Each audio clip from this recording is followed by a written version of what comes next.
Շանթիեթերը շարունակում է հեռանկարը։ Խորհրդարանում շարունակվում են 2026 թվականի պետական բյուջեի նախագծի քննարկումները։ Ֆինանսական այդ գլխավոր փաստաթղթի շուրջ այսօր զրուցել ենք տվյալ.com կայքի հիմնադիր տնտեսագետ Աղասի Թավադյանի հետ։ Պարոն Թավադյան, շնորհակալություն մեր հրավերն ընդունելու համար։ Սկսենք ընդհանուր գնահատականից։ Սովորաբար տնտեսագետներն ամեն տարի մի քանի բառով այսպես ամփոփում եւ իրենց գնահատականն են տալիս բյուջեի նախագծի վերաբերյալ 2026 թվականի բյուջեի նախագծի վերաբերյալ ձեր գնահատականը որն է, եթե այսպես հակիրճ ամփոփենք։ Ընդհանուր առմամբ սոցիալական ծախսերը ավել են մեծացել, սակայն թերություններից մեկը նշեմ, ռազմական ծախսերն են փոքրացել, այդ թերություններ կան, որոնց կանդրադառնանք։ Ընդհանուր առմամբ կրճատվել են որոշ ցուցանիշներ, այսինքն ակնկալվում է, որ օրինակի համար հնայի աճ ավելի զուսպ է լինելու քան 25 թվականին եւ ակնկալվում է, այսպես ասած, փափուկ վայրեջք, ինչը նկատի ունեմ ես, որովհետեւ մենք անոմալ հնայի աճ ենք ունեցել 2022 թվականին 12.6%, ինչպես նաև 2023 թվականին 8.7%, որը հիմնականում պայմանավորված է եկել արտաքին աղբյուրներից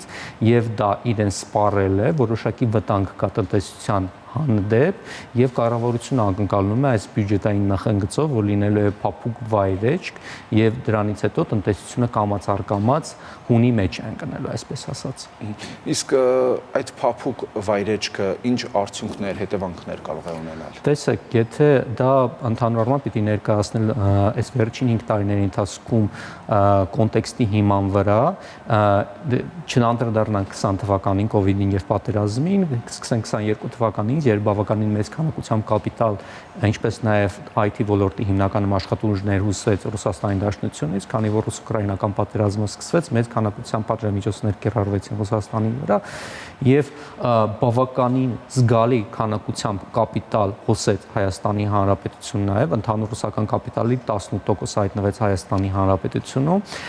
դա բերեց մի քանի բանի, առաջին հերթին բանկային համակարգի զուտ շահույթը 22 թվականին 3 անգամ աճեց եւ բանկային համակարգ եւ ՏՏ ոլորտը միայն 12.6% տնտեսական աճի կեսն էին ապահովում, այսինքն դա արդեն հուշում է նրան, որ այդ աճի մեծամասնությունը 80%-ը ոչ թե մենք ենք գեներացրել, այսպես ասած, այս դրսից եկած գումարներով։ Այսինքն, եթե դուք ընտանիք եք եւ մտածում եք ձեր աճի մասին, ենթադրեք, դուք կարող եք որոշակի, ասենք, արտադրությամբ կամ ինչ-որ մի բան ստեղծելով, արժեք ստեղծելով հնան ձեր ընտանեկան բյուջեն ավելացնել, կամ հանկարծակի դրսից գումար է գալիս, որով ընդհանուր տնտեսությունը սկսում է աճել։ Մենք հիմնականում այդ բանկային համակարգի զարգացման միջոցով ենք, այսինքն երկրորդ դրանով ենք մեր բյուջեն աճեցրել, դա բերել է բավականին մեծ աճի 22-23 թվականին, սակայն այդ աճը մարել է իրեն, որտեղ արդեն վերարտանումն է դադար է ապրել եւ հիմնականում այս բյուջեով կառավարությունը, այսպես ասած, արձագանքում է, որ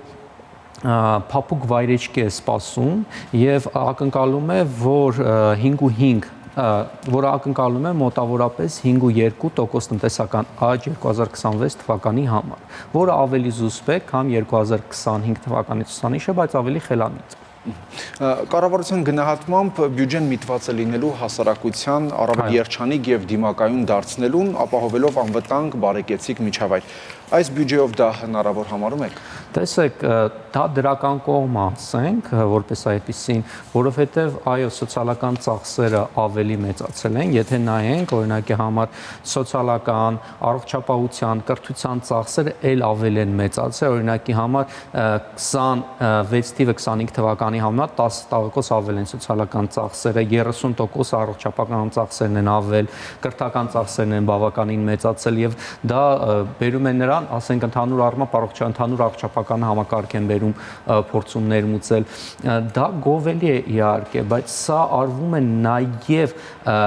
նրա հաշվին, որ պաշտպանական ծախսերն են կրճատվել, ինչպես նաև բտահանախարարության ծախսերն են կրճատվել, որը առանձին քննարկման թեմա է։ Ընդհանուր առմամբ սա է հիմնական դրականը, նաև նշեմ, որ ենթակառուցվածքների ներդրման վրա ավելի մեծ ծախսեր է նախատեսում եւ ընդհանուր բյուջեի մոտ 20%-ը կապիտալ ծախսեր են, որոնք հենց ենթակառուցվածքային եւ դպրոցների կառուցման ծախսեր են դրված, սակայն այստեղ էլ խնդիրներ կան, որտեղ նախկին տարիների փորձը ցույց է տալիս, որ այստեղ, ասենք, ծախսերի ճիշտ գնահատման խնդիր կա, ծախսերի լիարժեք կատարման խնդիր կա եւ ծախսերը մինչեւ վերջ ի կատար ածելու խնդիր կան, այսինքն այստեղ ոչ միայն կոռուպցիոն խնդիրներ կարող են ի հայտ գալ, այն նաև թե կատարվում են այս ծախսերը, այսինքն իհարկե այս ամեն ինչը դրված է, բայց հարցը կատարվելու են թե ոչ, սրանից պիտի ուշադրություն դարձնել։ Բայց իհարկե հետագայում կառավարությունը գալիս է, չէ՞, խորհրդարան նորից զեկուցելու արդեն կատարում է։ Այո։ Եվ ըստ էության այդ ժամանակ արդեն կարելի է ամփոփել ձեր ասած վտանգները եղել են, չեն եղել, հնարավոր եղել է թե չի եղել դա։ Ուրեմն տեսեք, մի մեծ խնդիր կա կատարման հետ կապված ու ընդհանուր ծախսերի արդյունավետության հետ կապված, ծախսերի արդյունավետությունը չափվում է զուտ կատարումով։ Եթե կատարվել է, այսինքն այդ check-box-ը գալեշկեն դրվել է, ուրեմն արդյունավետ են։ Բայց իրականությունը այն է, որ եթե քառորդներով ենք նայում ցանկացած ծախս, ապա ցանկացած ծախսի մոտավորապես 50%-ը չի կատարվում մինչև վերջին քառորդը։ Այսինքն հասնում է սեպտեմբեր ամիսը, ծախսը 50%-ով է կատարվել, թե կատարվել է, խնդիրներ են առաջացրել, հետո որ խնդիրներ չառաջացնան բյուջեի ներկայացման մեջ, վերջին երամսյակում արագորեն ինչ որ ձևով այդ ծախսերը, նույնիսկ ես չեմ վախենա այդ բառից մսխվում են, որ արագորեն ծախսը ցույց տան, այսպես ասած check-box-ը գալեշկեն դնեն, որ այդ ծախսերը կատարվել են,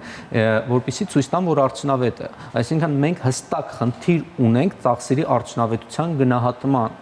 Եվ սա կարևոր, որովհետև շատ ծախսեր, օրինակ նշվեց բտանախարարության ծախսերը կրճատվել են, որը ցավալի է 26 թվականի համար, սակայն ծախսերը կրճատվել են նաև այն հանգամանքով, որ 25-24 թվականին նրանք թերկատարվել են զգալի կերպով, այսինքն էլի ծախսերի 20%-ը մինչև 9-րդ ամիս կարող է կատարված լինել, հետո վերջին երամսյակում փորձեն դրանք արագորեն կատարել։ Նշեմ, որ սա այսպես չէ, 21-22, ինչպես նաև 23 թվականին բտածախսերը նորմալ կերպով այդ տարիների ընթացքում կատարվում էին 24 եւ 25 թվականներին բարձի թողի ճիշտ ծախսերը մեծացան, բայց դրանք թողեցին բարձի թողի վիճակում, որպեսզի 26 թվականին կրճատվեն։ Տեսեք, դուք ձեր խոսքում անդրադարձաք նաև պաշտպանական ծախսերի կրճատմանը, բայց կառավարությունը մեկնաբանելով դա ասում է, որ տարիներ շարունակ մինչև 2025 թվական, այսինքն 2018-ից մինչև 2025 թվականները դրանք կրկնակի շեշտակի աճել են պաշտպանական ծախսերը։ Հիմա երբ որ մարդիկ ասում են, որ պաշտպանական ծախսերը նվազում է, դրանք նվազում են 2025-ի համեմատ, որովհետև 2025-ին կտրուկ ավելացում է եղել։ Տեսեք, ստեղ ոչ միայն դա պիտի հաշվի առնենք, այլ նաև ընդհանուր տոկոսային կշիռը ընդհանուր հնայի մեջ։ Եթե նայենք ընդհանուր տոկոսային կշռով, քանի տոկոս են կազմում պաշտպանական ծախսերը, տոկոսային կշռով կրճատվել է եւ ավելի քիչ է, քան նախորդ տարիներին։ Այսինքն դա պիտի հաշվի առնել։ Այսինքն ընդհանուր տնտեսական աճին համահունչ պաշտպանական ծախսերը չեն աճել։ Եվ սա բերել է որոշակի խնդիրների նույնիսկ կառավարությունում։ Օրինակ համար պաշտպանության նախարարությունում որոշ բարձրաստիճան այրիկ իրանք է տեղյակ չեն, որ սենց բան է տեղի ունենում եւ չգիտեն ինչ մեկնաբանեն։ Ասեմ, որ իհարկե այստեղ արդյունավետության տարն է կա ծախսերի կրճատման, բայց պետք է նաև հաշվի առնել, որ մեր բանակը անցնում է որոշակի վերափոխման փուլով, այսինքն արդիականացման փուլով, որը, ասենք, որին ծախսերի կրճատումը ի վնաս է։ Բացի այդ, այս ծախսերի կրճատումը արվում է, այսպես ասած, խաղաղության լոզունգի տակ, որ արդեն մենք ունենք խաղաղություն եւ կարող ենք ծախսերը կրճատել, այսինքն պաշտպանության եւ բտանախարարության ծախսերը։ Ես որպես տնտեսագետ այդ ամենը այլ բան է, ավելին չեմ մեկնաբանի։ 2026 թվականին այդ դեպքում անցնենք մեկ այլ ոլորտի, 2026 թվականին եւս բյուջեի ծախսերի ամենամեծ հատվածը 27.4%-ը կուղղվի սոցիալական ոլորտի պաշտպանությանը, այդ գումարով կվճարվեն ծերության կենսաթոշակները, նպաստառու ընտանիքների նպաստները եւ այլն։ Արդյոք սոցիալական ծրագրերի ֆինանսավորումը բավարար է աղքատության մակարդակը նվազեցնելու համար։ Տեսեք, ոչ, որովհետև հստակ խնդիրներ կան, օրինակի համար վերջերս մի շաբաթ առաջ կառավարություն նիստ կայացվեց եւ ասում, տեսեք, մենք բավականին մեծ հնայի աճ ունենք, տնտեսական աճ ունենք, միջին աշխատավարձը բարձրացել է, բայց աղքատության մակարդակը չի կրճատվել։ Հայաստանում Հանրապետությունում կան սկզբունքային խնդիրներ, որոնք այս հարցերը չեն լուծի։ Օրինակի համար Հայաստանի Հանրապետությունում մոտավորապես 16% աշխատունակ բնակչության, այսինքն 18-ից 63 տարեկան 18% գտնվում է բանկային համակարգում սև ցուցակում, այսինքն ժամկետած պարտավորություններ ունի, վարկեր ունի բանկային համակարգում եւ նաեւ սրանով է պայմանավորված մեր բավականին մեծ թվերը եւ գործազրկության մակարդակը։ Հայաստանի Հանրապետությունում մոտ 14-15% է գործազրկության մակարդակը, որը համահունչ է այս բանկային համակարգում սև ցուցակներում գտնվող մարդկանց հարաբերության հետ։ Այսինքն մենք ոչ թե ունենք բարձր գործազրկություն, այդ մարդիկ աշխատում են եւ բայց սակայն ստվերում են եւ չեն կարող ստվերից դուրս գալ եւ այդ տոկոսը օրեցօր մեծանում է։ Ճիշտ է, կառավարությունը որոշ քայլեր փորձում է կատարածել, օրինակի համար 26 թվականից գործելու է բանկային քարտերով վճարման դեպքում 2% հետ վերադարձը, այսինքն cashback-ը, եւ դա բերելու է նրան, որ մարդիկ ավելի շատ բանկային քարտերով առևտուր անեն, որ ավելի կարելի է կառավարությունը դա ավելի է տեսնում եւ ըստ էության պիտի ստվերը կրճատի, սակայն ասենք այդ 16%-ը, որը բանկային համակարգում սև ցուցակի մեջ է, իրանք չեն կարող քարտերից օգտվել,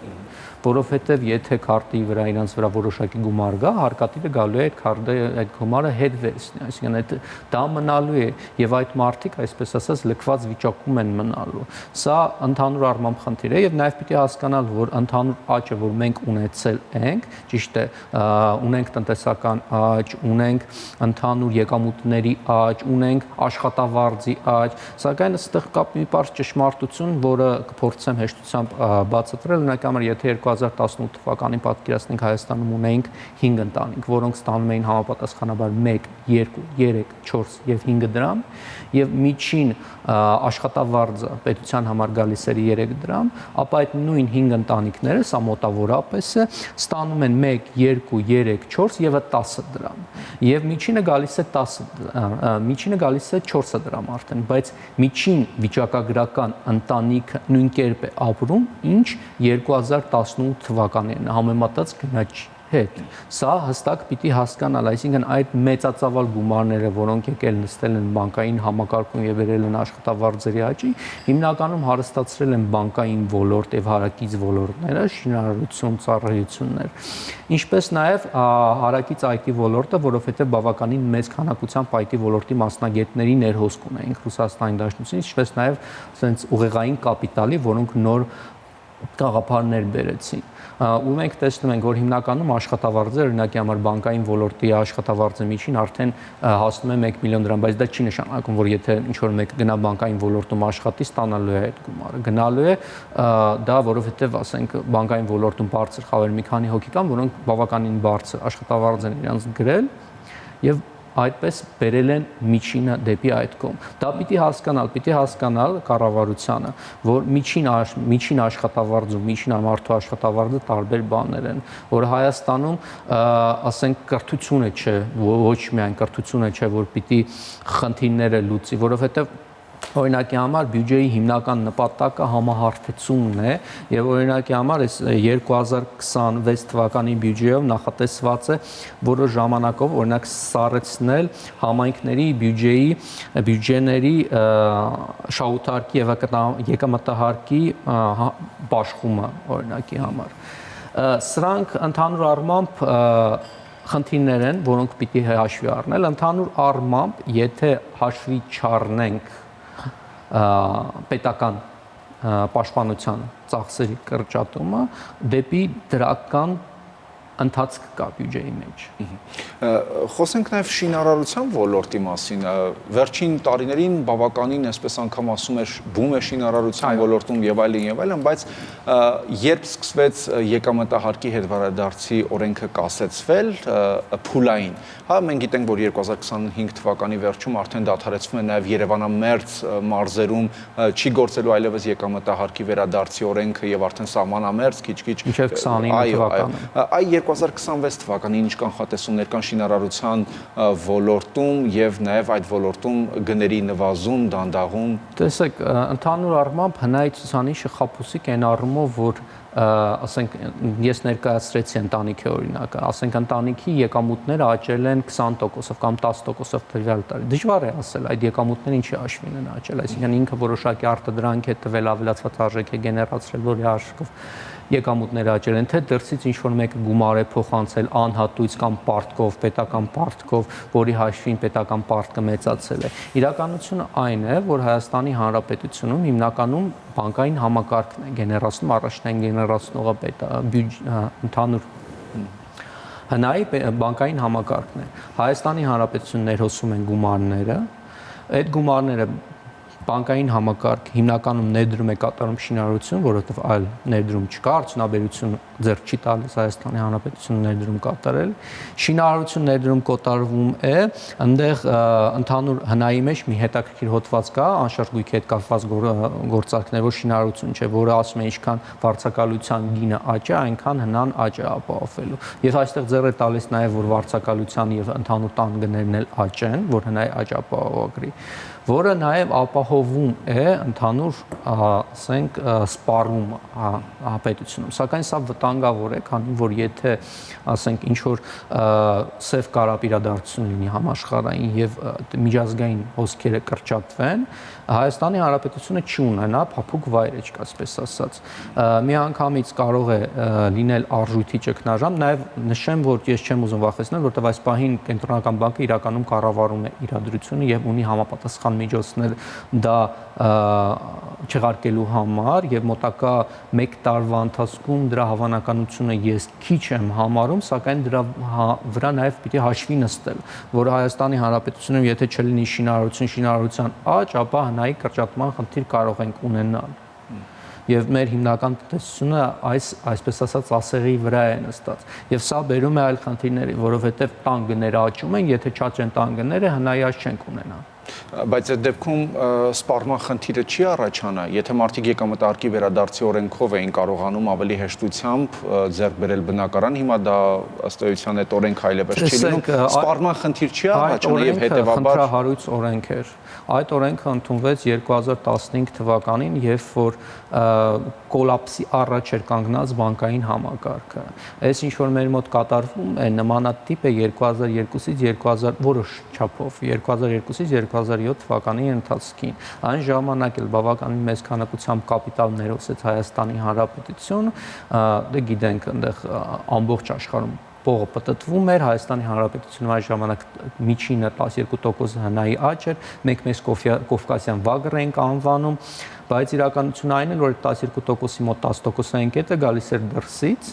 եւ հենց որ այդ փողը դադարեց 2008 թվականի համաշխարհային ճգնաժամում մեր մոտ ամենամեծ, բացի Ուկրաինայից, ամենամեծ հնայի անկումն էր, մոտ 14-15%։ Եվ ունեցանք, իհարկե ունեցանք այդ ընթացքում բավականին շատ քանակությամբ ենթակառուցվածքներ, նոր ճանապարհներ, սակայն ունեցանք նաև հյուսիսային պողոտայի դատարկությունը, որը բանկը նստած էր բանկային համակարգի վզին, եւ բանկային համակարգը կարող էր սնանկ ճանաչվել, որովհետեւ կառուցապատողները չէին կարողանում հետ վերադարձնել։ Դրա համար ընդունվեց այս օրենքը, որպեսզի բանկային համակարգը երկարարակ ստանա շահույթ։ Սա բերեց նրան, որ էֆեկտիվորեն շինարարության ոլորտում ներդրումներ կատարել 0% էր։ Եվ երբ որ 2022 թվականին մեծ քանակությամբ կապիտալ ներոսեց Հայաստանի Հանրապետությունը, դա միանգամից ուղղվեց շինարարություն, որտեղ այնտեղ 0% էր էֆեկտիվորեն ներդրումներ կատարելը, սակայն սա խնդիրներ առաջացրեց բյուջեի համար, որովհետև մոտակա 20 տարվա ընթացքում, օրինակ 26 թվականի բյուջեի 2%-ը լինելու է եկամտահարկի հետ վերադարձ, այսինքն մոտակա 20 տարին բյուջեի վրա նստած է դա լինել եւ չէ կարող այսպես շարունակվել։ Իհարկե այս մենք սա տեսնում ենք, որովհետև արհեստականորեն բարձր պահանջարկ առաջարկը կա շինարարության ոլորտում, սակայն արհեստականորեն բարձր է պահվում պահանջարկը։ Օրինակ երկրորդային շուկայում առքուվաճառքի թվերը մոտավորապես, եթե չեմ սխալվում, 25%-ով պակասել են 25 թվականում, սակայն առաջնային շուկայում նույնն են մնացել։ Սա վտանգավոր է եւ հուշում է որոշակի ներքին խնդիրների մասին, ասինքն սա պիտի ասենք ի հաշվի նստել։ Սակայն ես ուզում եմ վերադառնալ 20, եթե այլ հարցեր չկան, 26 թվականի բյուջեին, հատկապես պետական պարտքի տեսանկյունից եւ ընդհանուր հարկերի տեսանկյունից։ Եկեք վերջում ամփոփելով անդրադառնանք այդ թեմային, հնացուցանիշը կառավարության պարտք հնացուցանիշ 2026 թվականի ավարտին կանխատեսվում է 53.5%։ Այս ցուցանիշը նախ ինչպես կբացատրեք, երբ շատ է խոսվում պարտք ավելանալու մասին կառավարությունից եւ նաեւ շատ տնտեսագետներ ասում են, որ երբ պարտքը կառավարելի շեմում է, այդտեղ վտանգ չկա։ Հիմա համարվում է, որ մեր պարտքը կառավարելի շեմում է դեռ։ Դուք ինչպես կմեկնաբանեք։ Ըստ ԵԱՏՄ համաձայնագրի մենք ԵԱՏՄ անդամ պետություն ենք, շեմը չպետք է գերազանցի 50%։ Ըստ մեր օրենքի 60%-ը գերազանցելու դեպքում ֆինանսների նախարարությունը պետք է կրճատի ծախսերը։ Սա պիտի հաշվի առնել, ասեմ, որ ընդհանուր առմամբ բոլոր աշխարհի պետությունները, այս բան հատկապես Եվրոպայի պետությունները գնում են նրան, որ ոչ թե արտադրեն, այլ բանկային համակարգով ու պետական պարտքի մեծացմամբ ավելացնեն իրենց արժեքը, բայց սա, ասենք, երկարաժամկետ ստրատեգիա չի կարող լինել։ Ընդհանուր առմամբ մենք պետք է մտածենք ոչ թե պետական պարտքի ավելացման մասին, որը կարող է անվերջական շղթա լինել վտանգավոր, այլ պիտի մտածենք մեր ծախսերի արդյունավետության մեծացման մասին։ Ընդհանուր առմամբ կարճ այսքանը, բայց ասեմ, որ ընդհանուր առմամբ ֆինանսների նախարարությունը խելոք բան է արել, որ դիվերսիֆիկացվել է մեր պետական ծախսը, այս պահին 50%-ը ներքին պարտք է, 50%-ը արտաքին պարտք է, ճիշտ է, պարտքի սպասարկումն է մեծանում, դրա համար է պարտքի տոկոսային կշիռը ավելի մեծ բյուջեում, սակայն, ասենք, արժութային ճգնաժամի դեպքում մեր պետական պարտք, հնապետական պարտքը ոչ թե թռնելու է հանկարծակի, ասենք, 70%, այլ կառավարելի 60% ենթադրենք։ Շնորհակալություն։ Ես եմ շնորհակալ։ Հեռանկարում տվյալ.com կայքի հիմնադիր տնտեսագետ Աղասի Թավադյաններ։